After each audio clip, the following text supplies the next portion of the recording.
श्री गणेशाय नमः। यज्ञदत्त कुमार को भगवान शिव की कृपा से कुबेर पद की प्राप्ति तथा उनके भगवान शिव के साथ मैत्री। सूत जी कहते हैं, मुनीश्वरों, ब्रह्मा जी की यह बात सुनकर भवनाथ ने विनय पूर्वक उन्हें प्रणाम किया और उन्हें पुनः पूछा, भगवान भक्त वत्सल, भगवान शंकर कैलाश पर्वत पर कब गए? महात्मा कुबेर के साथ उनकी मैत्री कब हुई और परिपूर्ण मंगलमय विग्रह महादेव जी ने वहाँ क्या किया, यह सब मुझे बताइए। इस सुनने के लिए मेरे मन में बड़ा कौतूहल है। भगवान ब्रह्मा जी ने कहा, नारद सुनो, चंद्रमौली भगवान शंकर के चरित्र का वर्णन करता हूँ। वे कैसे कैलाश पर पर्वत पर गए और कुबेर के उनके साथ किस प्रकार मैत्री हुई, यह सब सुनाता हूँ। काम्पिल्य नगर में यज्ञदत्त नाम से प्रसिद्ध एक ब्राह्मण रहते थे, जो बड़े सदाचारी थे। उनके एक पुत्र हुआ जिसका नाम गुणनिधि था।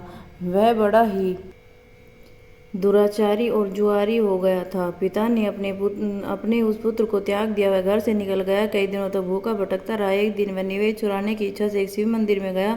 वहाँ उसने अपने वस्त्र को जलाकर उजाला किया, या मानो उसके द्वारा भगवान के लिए दीपदान किया गया। तत्पश्चात चोरी में पकड़ा गया। उसको प्राणदंड मिला।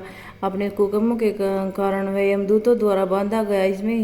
इतने में ही भगवान शंकर पार्षद वहाँ पहुँचे। उन्होंने उसे उनके बंधन से छुड़ा दिया। शिवगुणों के संग से उसका हृदय शुद्ध हो गया था, अतः वह उन्हीं के साथ तत्काल शिवलोक में चला गया। वहाँ सारे दिव्य भोगों को भोग तथा उमा महेश्वर का सेवन करके कालांतर में वह कालिंगराज अरिंद का पुत्र हुआ। वहाँ उसका नाम था दम। वह निरंतर भगवान शिव की सेवा में लगा रहता था। बालक होने पर भी वह दूसरे बालकों के साथ शिव का भजन किया करता था। वह क्रमशः युवावस्था को प्राप्त हुआ। पिता के परलोक गमन के पश्चात राज सिंहासन पर बैठा। राजा दम बड़ी प्रसन्नता के साथ सब शिव धर्मों का प्रचार करने लगे। भूपाल दम का दमन करना दूसरों के लिए सर्वथा कठिन था। ब्राह्मण समस्त शिवालयों में दीपदान करने के अतिरिक्त वे दूसरे किसी धर्म को नहीं जानते थे। उन्होंने अपने राज्य में रहने वाले समस्त ग्रामाध्यक्षों को बुलाकर वह आज्ञा दी कि शिव मंदिर में दीपदान करना सबके लिए अनिवार्य होगा। जिस ग्रामाध्यक्ष के गाँव के पास जितने शिवालय हों, वहाँ कोई भी विचार किए सदा दीप जलाना चाहिए। आजीवन इसी धर्म का पालन करने के कारण राजा दमने ने बहुत बड़ी धर्म संपत्ति का संचय कर लिया। वे काल धर्म के अधीन हो गए। दीपदान का वासना युक्त होने के कारण उन्होंने शिवालय में बहुत से दीप जलवाए। उसके फलस्वरूप जन्मांतर में वे रत्नमय दीपों के प्रभा से आश्रय हो अलकापुरी के स्वामी। और इसी प्रकार भगवान शिव के लिए किया हुआ थोड़ा सा भी पूजन आराधन समय संसार फल देता है। ऐसा जानकर से उत्तम सुख की इच्छा रखने वाले लोगों शिव का भजन अवश्य करना चाहिए। दीक्षित का पुत्र जो सदा प्रकार के अधर्मों के रचा परचा रहता था, देवयोगों से शिवालय धन चुराने के लिए लिया गया और उसने स्वार्थवश अपने कपड़ों को दीपक बत्ती बनाकर उसके प्रकाश से शिवलिंग के ऊपर का अंधेरा दूर कर दिया। इस सत्कर्मों के फलस्वरूप कालिंग देश का राजा हुआ। धर्म के उसका अनुराग हो गया। दीप उपासना का उदय होने के शिवालयों के दीप जलवाकर उसने पाल का पद पा लिया। मुनीश्वरों, देखो ये तो सही, कहाँ उसका वह कर्म, कहाँ यह देवपाल की पदवी जिसका यह मानव धर्म प्राणी समय यहाँ भोग कर रहा है। तात यह तो उसके ऊपर शिव की संतुष्ट होने की बात बताई गई है। अब एक चित होकर यह सुनो कि किस प्रकार सदा के लिए उसकी भगवान शिव के साथ मित्रता हो गई। मैंने इस प्रसंग को तुमसे वर्णन करता हूँ। नारद, पहले ही पादकल्प की बात है कि तुम ब्राह्मण के मानस पुत्र पुलस्त्य से विश्वकर्मा का जन्म हुआ। विश्वकर्मा का पुत्र वैश्रवण कुबेर हुए। उन्होंने पूर्व काल में अत्यंत उग्र तपस्या के द्वारा त्रिनेत्रधारी महादेव की आराधना करके विश्वकर्मा से बनाई हुई अलकापुरी का भोग किया। जब कल्प व्यतीत हो गया, मेघवाहन कल्प आरंभ हुआ। उस समय यज्ञदत्त का पुत्र उस प्रकाश दान करने वाला था कुबेर के रूप में अत्यंत दुस्सह तपस्या करने लगा। दीपदान मात्र से मिलने वाली शिव भक्ति का प्रभाव जानकर वह शिव की चित प्रकाशिका काशीपुरी में गया और अपने चित रूपित रतन में प्रदीपों से 11 रुद्र को उद्बोधित करके अन्य भक्ति एवं स्नेह से संपन्न हो वह तन्मयता पूर्वक शिव के ध्यान में मगन निश्चल भाव से बैठ गया। शिव की युक्ता का महान पात्र सतरूपी अग्नि से बढ़ा हुआ काम क्रोधादि व्यामाग विघन रूपी पतंगों आघात से शून्य है।